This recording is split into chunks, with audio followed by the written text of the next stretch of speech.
The only way to realize the life that you're aiming at, Mm, the thing, the dream that you want to come true, is to understand that it already exists. It is already looking for you. And the only reason it hasn't found you yet is because you haven't been ready to accept it. mm, And so, as soon as you open up to the idea that you are worthy of whatever it is that you're asking for, and that you have the ability to serve wholly and truly from a place of love with your full heart, that is what's going to bring the thing to you. That's what's going to bring this life. And so, starting today, the practice is imagine it's already here. How would you feel? All the stress, if you already had $1 million in the bank account, you had a mansion, you had the boat, and you had the significant other and the kids and all the whatever it is, whatever the dream thing is that you're after. Imagine what it would feel like if it was already here. You wouldn't be stressed out anymore. All this anxiety wouldn't exist.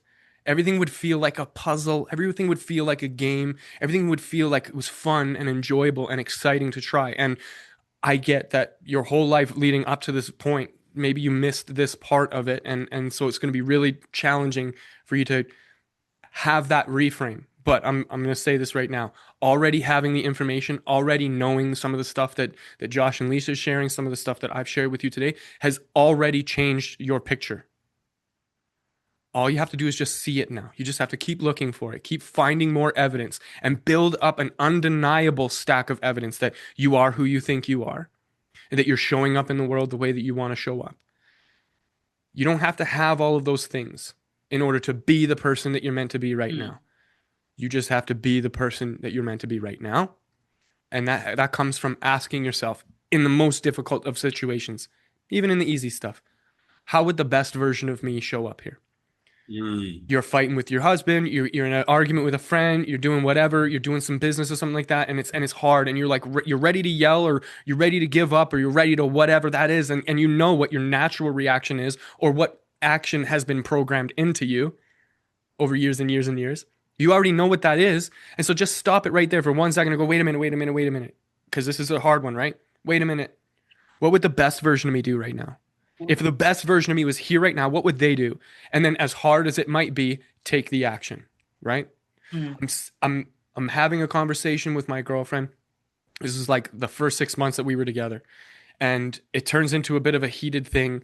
And then I say something and I sniped. I was like, yes, I hurt her. I knew it. And I storm off. I slam the door, and then I face palm. I go, ah, oh, this isn't the thing. This isn't the thing. And I sat there with myself for probably what seemed like an hour or a day, but it was only a few minutes. And I was like, this isn't who I want to be. Mm. And that's it right there in that moment. This isn't who I want to be. And you know it. You know that it's happening. And the difficult thing is to go back and own it because it's embarrassing. You have to admit that you're wrong. You have to look like a fool. And you have to be okay with that. And so what I did was I stood up, I opened the door, I walked back out, I knelt down on the floor in front of the chair that she was sitting in. I said, "I'm sorry." I said that, and it was very hurtful.